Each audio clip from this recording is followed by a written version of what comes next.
Comrade সভাপতি, মঞ্চে আমাদের পার্টির নেতৃবর্গ, আর আজকে এই ভর দুপুর বেলাতে ভারতের কমিউনিস্ট পার্টি মার্ক্সবাদী অর্থাৎ সিপিআইএম ঝাড়খণ্ড জেলা কমিটি আপনাদেরকে এই সভায় ডেকেছে, লাল ঝান্ডার সভা। এই সভা ঝাড়খণ্ড জেলার আমাদের পার্টির তৃতীয় সম্মেলন উপলক্ষে এই বেলপাহাড়িতে ঝাড়গ্রাম জেলা, এই জেলার তৃতীয় সম্মেলন উপলক্ষে আজকাল বেলপাহাড়িতে জেলার বিভিন্ন প্রান্ত থেকে আমাদের পার্টির যারা নেতা সংগঠক তারা প্রতিনিধি হিসেবে এই সম্মেলনে উপস্থিত থাকবেন, আলোচনা করবেন, এইসব কথা শুনলেন। সেটা আমাদের পার্টির নিজস্ব সাংগঠনিক আভ্যন্তরীণ কাজ, প্রতি 3 বছর অন্তর সেটা হয়। কিন্তু এই পার্টিটা শুধুমাত্র তো আমাদের পার্টির সদস্যদের জন্য, নেতাদের জন্য বিষয়টা নয়। এই লাল ঝান্ডাটা আপনাদের সমস্ত মানুষের, যারা গরিব, আদিবাসী, তফসিল, অন্যান্য পিছিয়ে পড়া অংশের মানুষ, গরিব, সংখ্যালঘু, অর্থাৎ সামগ্রিকভাবে শ্রমজীবী মানুষ, যারা লড়ে নিজেদের অধিকার রক্ষা করেন, গায়ে গতরে খেটেই জীবন জীবিকা নির্বাহ করেন,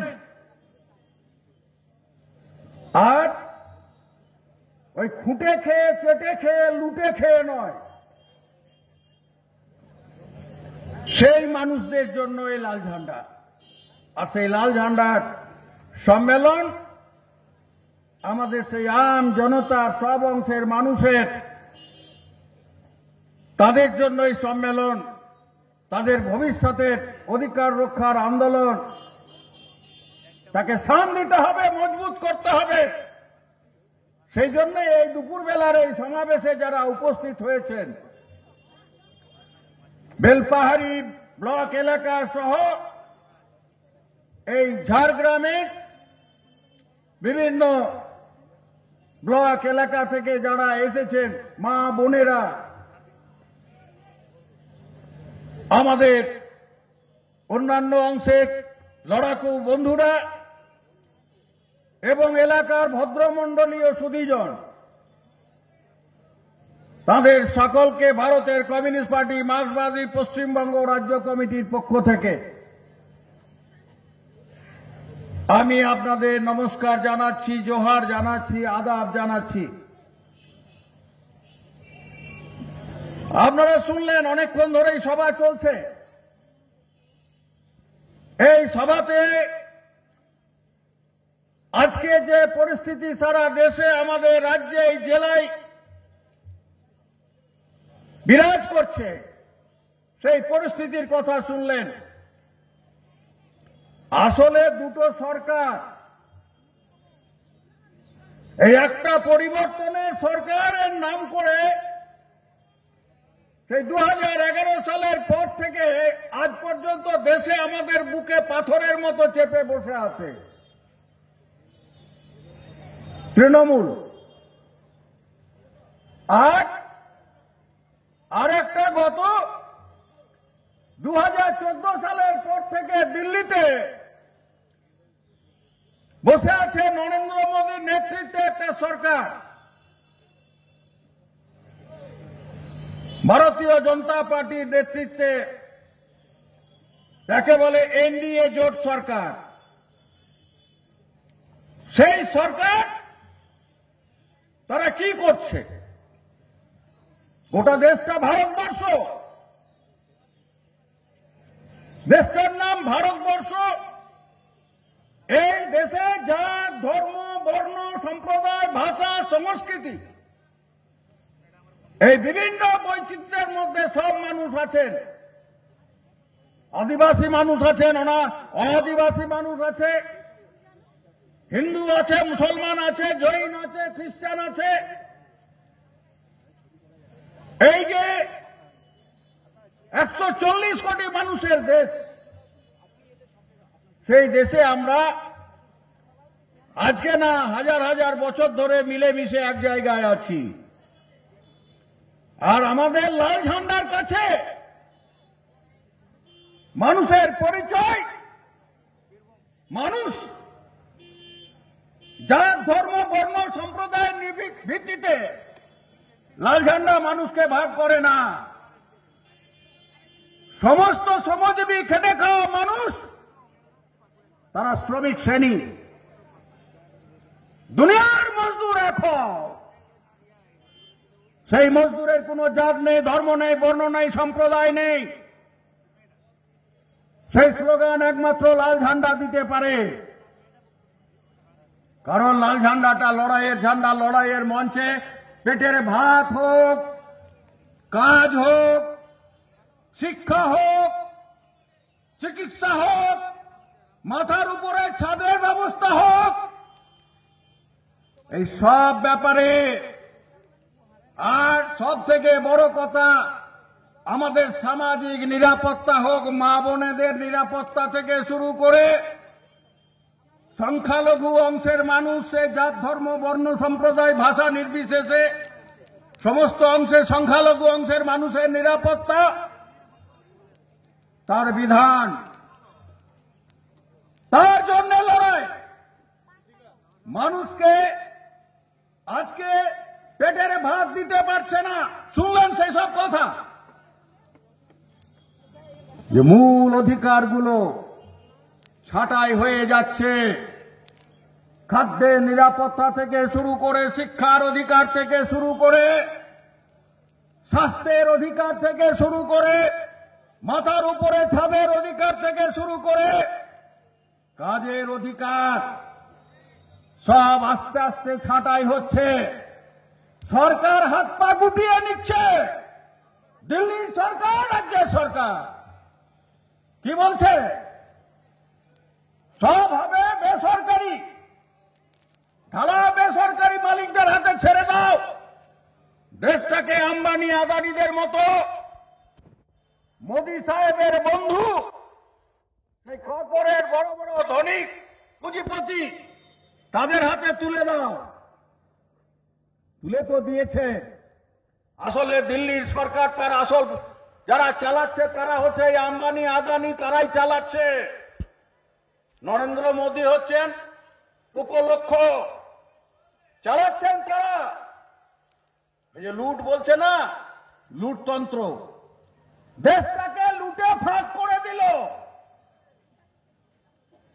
সব চারিদিকে লুট, জল জঙ্গল জমি। এই যে কমরেড পুলিন, কমরেড দেবলিনা যে কথা বলছিলেন, জল জঙ্গল জমির অধিকার, আরে এই ঝাড়গ্রাম সহ আমাদের অখণ্ড জঙ্গলমহল সমস্ত জেলাগুলো আছে। আমাদের রাজ্যের পশ্চিমাঞ্চল ব্যাপক অংশের মানুষ হচ্ছেন আদিবাসী সম্প্রদায়ের মানুষ, তফসিল সম্প্রদায়ের মানুষ, গরিব সংখ্যালঘু এবং অন্যান্য অংশের শ্রমজীবী অংশের মানুষ বাস করেন প্রান্তিক এলাকায়। পাশেই অন্য রাজ্য আছে, একদিকে ঝাড়খণ্ড আছে, আর একদিকে উড়িষ্যা আছে নাকি। এইসব লাগোয়া এলাকাতেও ব্যাপক অংশের আদিবাসী মানুষ, প্রান্তিক মানুষ বাস করেন। এই জঙ্গল সব বেঙ্গল ভূম, সেই সব মানুষের অধিকারের উপর আজকে আক্রমণ। একটা আইন ছিল না যে বনাধিকার আইন, বহু লড়াই করে লাল ঝান্ডার এমপিরা দাবি করেছিল যে যারা বনাঞ্চলে বাস করেন, সেই আদিবাসী মানুষ সহ অন্যান্য মানুষ যারা জঙ্গলের সীমার মধ্যে থাকেন, তাদের বিধিবদ্ধভাবে সেই জঙ্গলের অধিকারের পাট্টা দিতে হবে, জমির পাট্টা। সেই বন অধিকার আইন পাস হয়েছিল, ইউপিএ সরকারের সময়ে সরকার করতে বাধ্য হয়েছিল। সেই আইন আজকে বাতিল করতে যাচ্ছে। ধীরে ধীরে সেই আইনে বাঙনগুলোকে আলগা করে দেওয়া হয়েছে। পাট্টার ব্যাপার নেই, বনাধিকার পাট্টা তুলে দিতে পারলে বাঁচে। আর আজকে অরণ্য সংরক্ষণ আইন তাকেও আলগা করে দিয়েছে। আদিবাসী মানুষরা বন জঙ্গল ভালোবাসেন, পাহাড় পর্বত পশু পাখি জঙ্গলের গাছপালাকে দেবতা বলে পুজো করেন। তারা প্রকৃতি প্রেমী, প্রকৃতির পূজারী। তাদেরকে তথাকথিত ধর্ম দেওয়ার নাম করে হিন্দু আনার নাম করছে, যোগ্য করে তাদের হিন্দুত্বের ধর্ম দেওয়ার চেষ্টা করছে। তাদের ধর্ম, তারা প্রকৃতির পূজারী, তাদেরকে তথাকথিত হিন্দু বানানোর চেষ্টা চলছে। আসলে ভোটের রাজনীতি। সেই ভোটের রাজনীতিতে মানুষকে ভাগ করা, সেই চেষ্টা চলছে। সেই ফাঁক দিয়ে আপনার যে অধিকার, এই জল জঙ্গল জমির অধিকারগুলোকে কেড়ে নিয়ে এই অরণ্য ভূমিতে যে সম্পদ আছে, অরণ্যের সম্পদ, তার মাটির নিচে আছে খনিজ সম্পদ। সেই খনিজ সম্পদকে লুট করার অধিকার দিতে হবে আম্বানি আদানিদের মতো বড় বড় শিল্প মালিক পুঁজিপতিদের।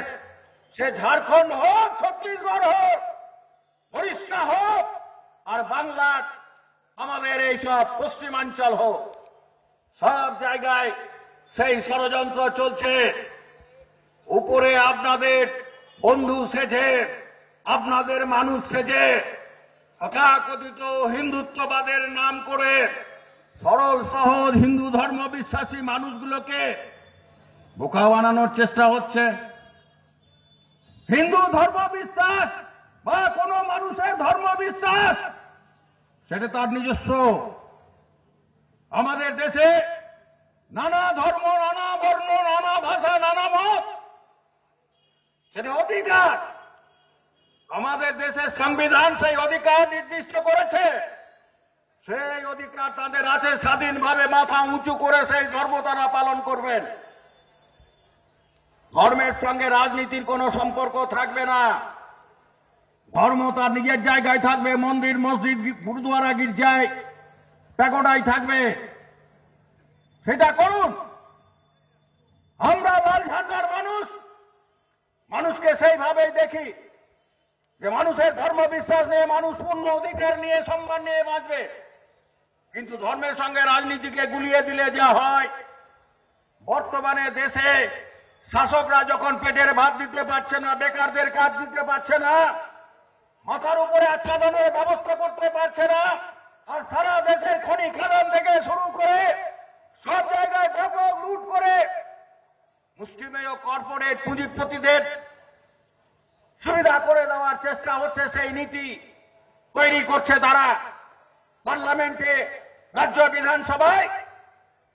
সেই জায়গায় দাঁড়িয়ে আজকে আপনার অধিকারের উপরে লাগাতার আক্রমণ। আপনি যাতে বুঝতে না পারেন, আপনি যাতে আপনার চোখ যাতে বন্ধ থাকে, কান যাতে বন্ধ থাকে, তার জন্য মাথাতে নানা ধরনের বিষ ঢোকাচ্ছে। সেই জাতপাত ধর্ম সম্প্রদায়ের বিষ আসলে হচ্ছে আমাদের দেশের মানুষকে শাসন করার, শোষণ করার আজকে সব থেকে বড় হাতিয়ার। সেই হাতিয়ার প্রয়োগ করছে দিল্লি থেকে বিজেপি আরএসএস। মানুষকে ভাগ করতে করতে কোথায় নিয়ে যায়? আরে চোখের সামনে দেখতে পাচ্ছেন না?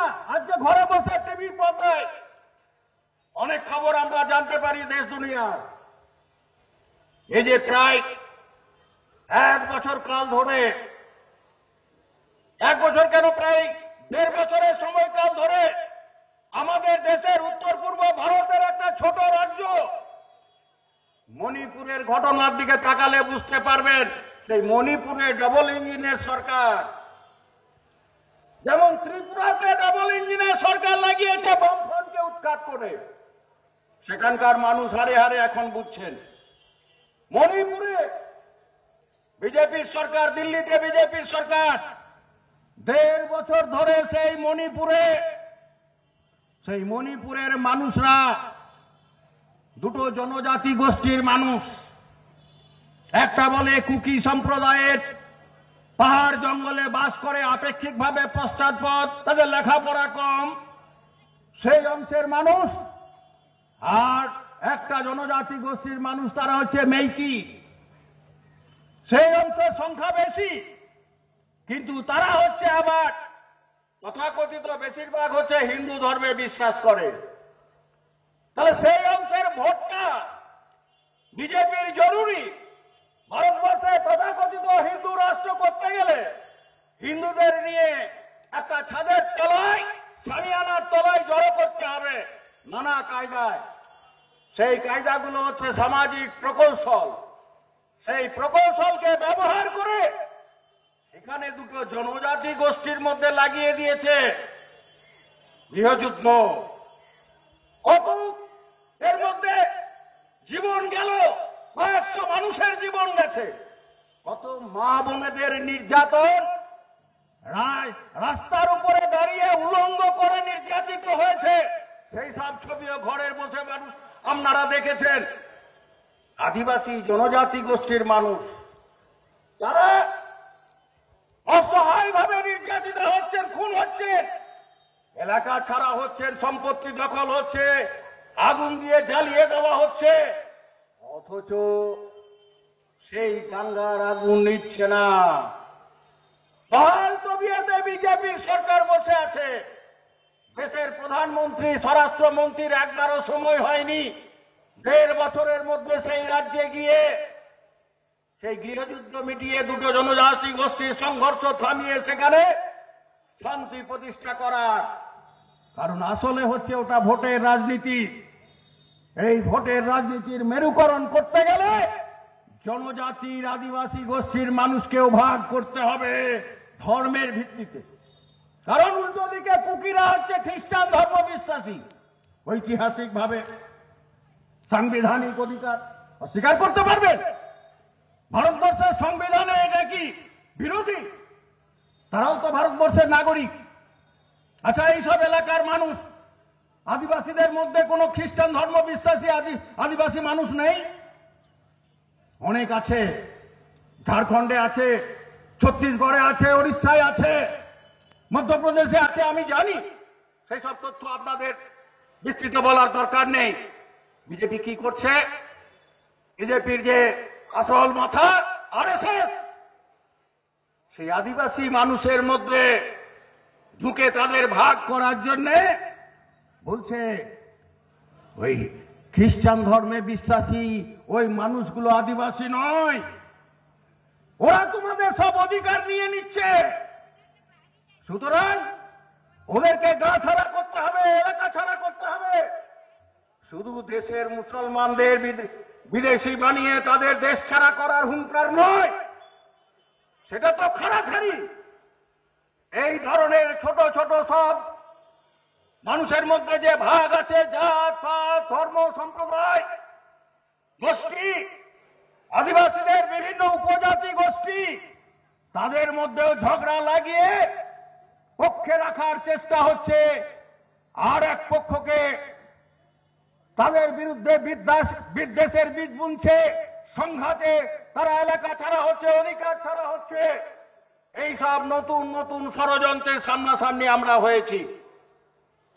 আজকে শুধু পেটের ভাতের সমস্যা নয়, পেটের ভাত তার জন্য লড়তে হবে, আমাদের কাজের দাবিতে লড়তে হবে।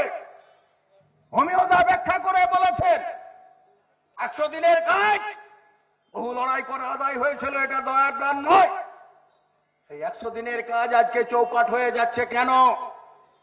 আচ্ছা, লুটতে লুটতে দেশ লুটনে বালারা দেশ লুটছে, আর রাজ্যের লুটনে বালারা এই যে তৃণমূলের একেবারে উপর থেকে নিচ পর্যন্ত লুটেরারা নদীর বালি থেকে মাটি পাথর কাঁকড় জঙ্গলের গাছ থেকে শুরু করে কয়লা থেকে শুরু করে সবকিছু লুটছে।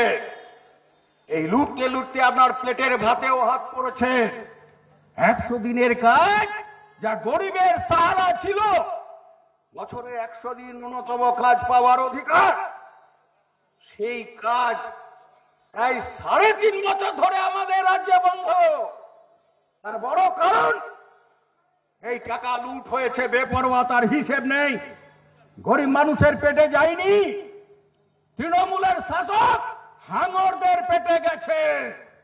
তাদের এখন বাড়ি হচ্ছে, গাড়ি হচ্ছে, এই সুচ্চ অট্টালিকায় বাস করছে। একসময় এই নিয়ে আমাদের বিরুদ্ধে অনেক ব্যঙ্গ বিদ্রুপ করত তারা। আজকে কথাটা দেখছেন, অভিজ্ঞতা মেলাচ্ছেন। এই জঙ্গলভূমি কি দুরাবস্থার মধ্যে চলছে। জঙ্গলমহল হাসছে না, জঙ্গলমহলের মুখে হাসি নেই, সেই হাসি কেড়ে নিয়েছে। আর এই দুয়ে মিলে মানুষকে ভাগ করে আজকে এই তাদের অধিকারগুলোকে কেড়ে নেওয়ার চেষ্টা করছে। 100 দিনের কাজ, অর্জিত অধিকার আজকে ছাঁটায়। দিল্লির সরকার চুপচাপ বসে বসে নখ বাজাচ্ছে। তাদের দায়িত্ব ছিল এই লুটেরাদের ধরে জেলে ভরা। একজনের বিরুদ্ধে কোনো মামলা হয়নি, একজন অ্যারেস্ট হয়নি, অথচ 100 দিনের কাজের বরাদ্দ বন্ধ করে রেখে দিয়েছে দিল্লি থেকে। কেন? জবাব দিতে হবে না? তাদের পেটে তালা পড়ল। যে কোটি কোটি গরিব মানুষ, যে গরিব মানুষগুলোর কাজ নেই, সেই গরিবের ঘরের ছেলেরা তাদের গাঁয়ে এলাকায় কাজ পায় না, জেলাতে কাজ পায় না। আজকে পিঠে ব্যাগ ঝুলিয়ে তাদেরকে হাওড়া স্টেশন দিয়ে, খড়গপুর স্টেশন দিয়ে যেতে হবে। বাদুরঝোলা হয়ে ট্রেনের কামরায় উঠতে হয়। তারপরে যায় দক্ষিণ ভারতের বিভিন্ন রাজ্যে, পশ্চিম ভারতে, উত্তর ভারতে, সারা দেশের বিভিন্ন জায়গায় শুধু পেটের ভাতের জন্য দিনমজুরি করতে যাচ্ছে। পরিযায়ী শ্রমিক খেতাব পেয়েছে, নাম পেয়েছে পরিযায়ী শ্রমিক। অমিয়দা ব্যাখ্যা করেছেন, বলার দরকার নেই, আমি শুধু উল্লেখ করলাম। কাজ পাওয়ার অধিকার আজকে হরণ করেছে এই দুই সরকারের তামাশা। গরিব মানুষের পেটে তালা পড়েছে। বুঝতে হবে, শত্রু চিনতে হবে, কারা শত্রু, কারা জনশত্রু, কারা আপনার আবাসনের টাকা লুট করেছে। আর সেই আবাসনের কাজগুলো কেন এখনো হলো না? গরিব কেন বাড়ি পেল না? সরকারি টাকা কেন পেল না? জবাব চাইতে হবে না? জবাব চাইতে হবে। শিক্ষার অধিকারের কথা, স্বাস্থ্যের অধিকারের কথা আমি বলছিলাম। নিট কথাটা হচ্ছে, আচ্ছা ওই যে রাজ্য সরকার 8,207টা স্কুল বন্ধ করার সিদ্ধান্ত নিয়েছেন। সেই স্কুলগুলো হচ্ছে কোন স্কুল? শহরের কিছু স্কুল আছে যেখানে ছাত্র হয় না, বোঝা গেল। কিন্তু গ্রামগঞ্জে প্রত্যন্ত এলাকায় যে স্কুলগুলো ছিল, যেমন ধরুন বেলপাহাড়ি বা ঝাড়গ্রামের বিভিন্ন জঙ্গলমহলের বিভিন্ন এলাকার যে স্কুলগুলোতে বামফ্রন্ট সরকারের 34 বছরে যে দূর দূরান্তে স্কুল হয়েছিল, সেই সব ছেলেপুলেদের, সেই সব প্রজন্মের দিকে তাকিয়ে, যেখানে আদিবাসী তফসিল ঘরের ছেলে মেয়েরা থাকে, যারা লেখাপড়ার সুযোগ পায়নি, দূর দূরান্তে গিয়ে লেখাপড়া শিখবে না, আমাদের ঘরের মেয়েরা দূর দূরান্তে যাবে না। বাড়ির কাছে স্কুল গড়ার যে পরিকল্পনা, অস্বীকার করতে পারবেন? গ্রামে গ্রামে স্কুল, 3 কিলোমিটারের মধ্যে স্কুল, এই দূর দূরান্তের মধ্যে যা প্রতিষ্ঠিত হয়েছিল, মানব উন্নয়নটা ছিল লক্ষ্য। মানুষকে মানুষ বলে মনে করলেই তবেই তো এটা করা যায়। বামফ্রন্ট সেটা করেছিল। আর এখন ওরা বলে, মনের ইচ্ছেটা কি? যে ঢোঁড়ের পেটে বিষ দিও না, ঢোঁড় খরিস হয়ে যাবে, আলান হয়ে যাবে। ফোঁস করবে, সেই জন্য গরিবের পেটে বিদ্যে দিতে নাই। পরিকল্পনা করে সেই স্কুলগুলো বন্ধ করছে, মাস্টার নাই, বলছে ছাত্র হয় না। শুনলেন তো কি জন্য স্কুলে যাবে যদি পড়া না হয়? 100% স্বাক্ষর হয়নি। অনেক চেষ্টা করেছিলাম শিক্ষার অধিকার, কমরেড জ্যোতি বসু, কমরেড বুদ্ধদেব ভট্টাচার্যের অগ্রাধিকার ছিল আগে শিক্ষা, পেটের ভাত, লেখাপড়ার ব্যবস্থা, মাথার উপরে আচ্ছাদনের ব্যবস্থা, কাজের ব্যবস্থা, কাজ করতে যেন কাউকে বাইরে যেতে না হয়, আর বাইরে গিয়ে কাজ করতে গিয়ে কঠিন কঠিন কাজ করতে গিয়ে দুর্ঘটনায় পড়ে লাশ হয়ে ফিরে না আসতে হয়। প্রতিদিনের ঘটনা, কে দায়ী? দায়িত্ব নিতে হবে না? কমরেড সালকু সোরেন সহ শত শত শহীদ বুকে রক্ত নিয়েছে ওরা, তথাকথিত মাওবাদী সাজিয়েছিল। সেই মাওবাদী নেতারা, কিষাণজির তো খিদে মিটে গেছে। কিষাণজির স্বপ্ন ছিল মুখ্যমন্ত্রী হিসেবে মমতা দিদিকে দেখতে চাই, তার স্বপ্ন পূরণ হয়ে গেছে। মুখ্যমন্ত্রী চেয়ারে বসে প্রথম বুলেট গেছে কিষাণজির বুকে, খেয়াল রাখতে হবে।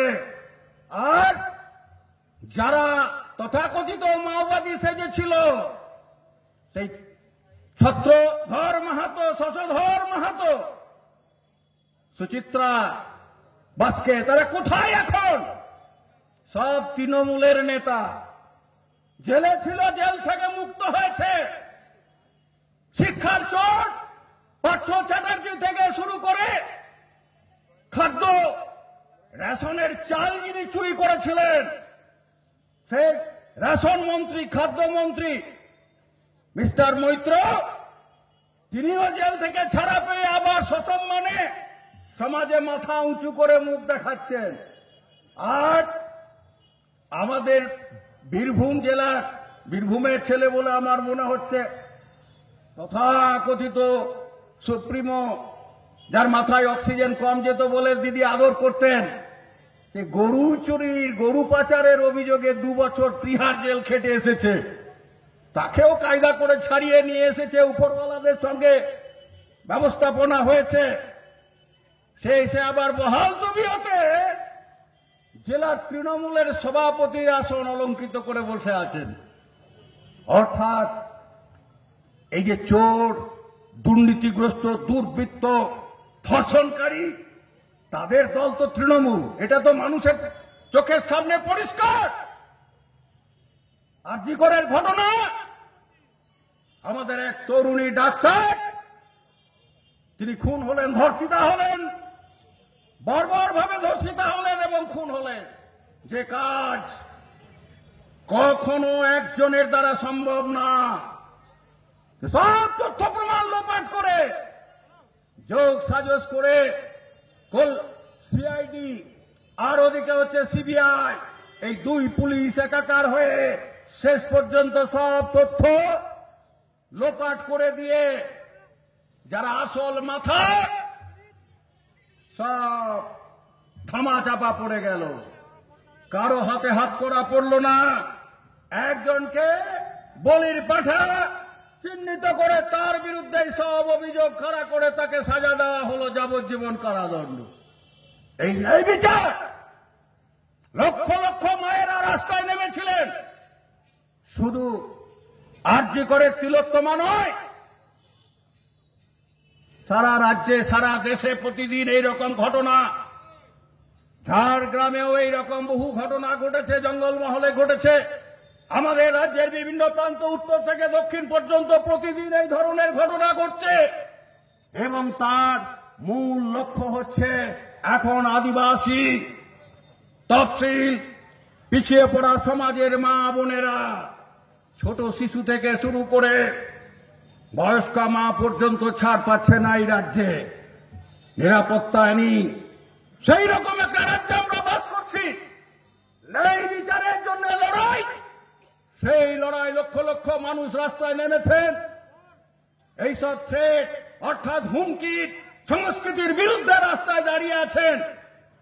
একটা নতুন যুগের সূচনা হয়েছে। মনে রাখতে হবে, ভয় কখনো মানুষকে চিরদিন গৃহবন্দী করে রাখতে পারে না।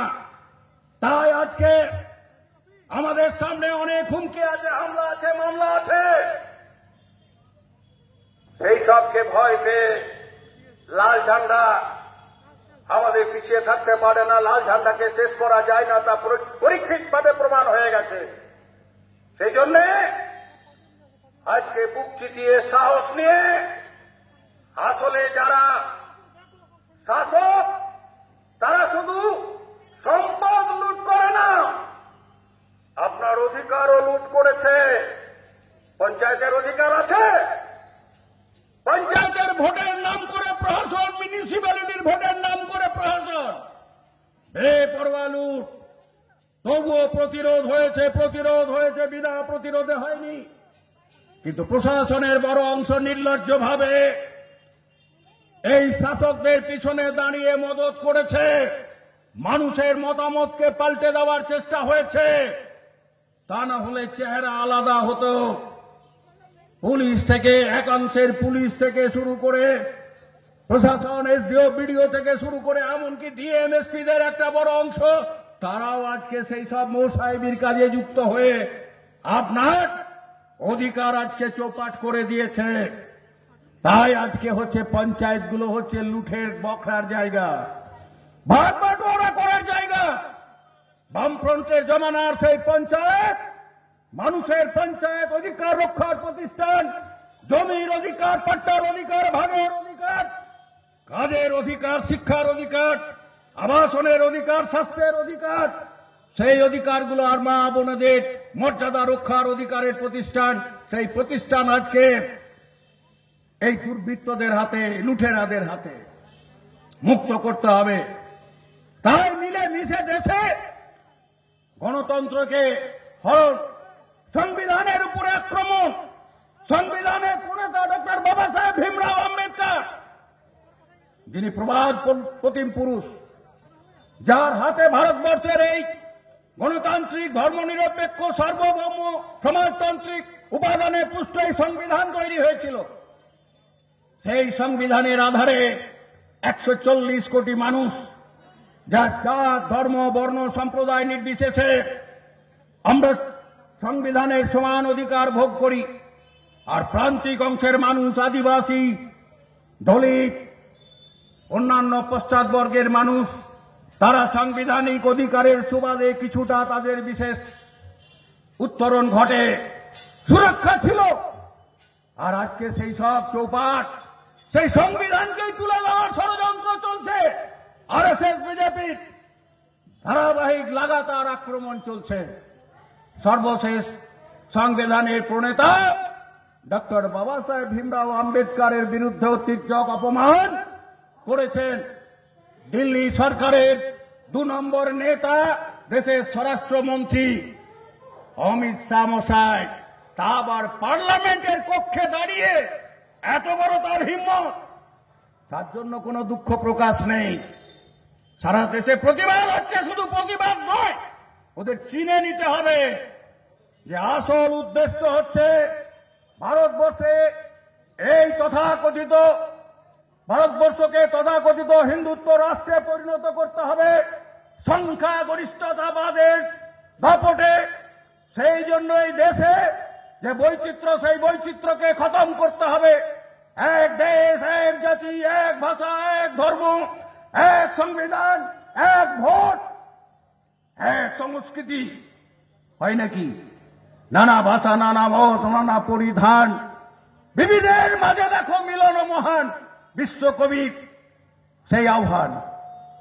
সেই আহ্বানকে আজকে নস্যাৎ করে দেশটাকে আজ সংখ্যাগরিষ্ঠতাবাদের আধারে তথাকথিত হিন্দু রাষ্ট্র কায়েম করার নাম করে মনুষ্য সংহিতাকে সংবিধান করবার পরিকল্পনা, আধুনিক ভারতবর্ষের সংবিধান, সেই সংবিধানকে বাতিল করে দেওয়ার ষড়যন্ত্র চলছে। তার বিরুদ্ধে আমাদের জাগতে হবে না? এটা কি কোনো বিশেষ কোনো জাত, ধর্ম, বর্ণ, সম্প্রদায়ের মানুষের সংবিধান? সারা ভারতবর্ষের প্রতিটি নাগরিকের অধিকার রক্ষার সংগ্রাম, মর্যাদা রক্ষার সংগ্রাম, এই সংবিধান, সেই সংবিধান আজকে আক্রান্ত হচ্ছে। এটাই হচ্ছে আরএসএস বিজেপি সুদূর প্রসারী লক্ষ্য। এই দেশটাকে আবার ধর্মের আধারে, জাতির আধারে খড়াখড়ি ভাগ করার পরিকল্পনা। আমাদের সাবধান হতে হবে। মেহনতি মানুষের সঙ্গে কৃষক, শ্রমিক, ক্ষেতমজুর, দিনমজুর, বর্গাদার, আদিবাসী, অনাদিবাসী, মধ্যমবর্গীয় কর্মচারী, বিপুল অংশে কর্মহীন বেকার যুবক যুবতী, যাদের সামনে কোনো ভবিষ্যৎ রাখেনি, সব আজকে ঢালা বেসরকারীকরণ করে কিছু কর্পোরেট পুঁজির মালিকদের হাতে লুটের অধিকার বেপরোয়া তুলে দেওয়া হচ্ছে। আর প্রাতিষ্ঠানিক লুট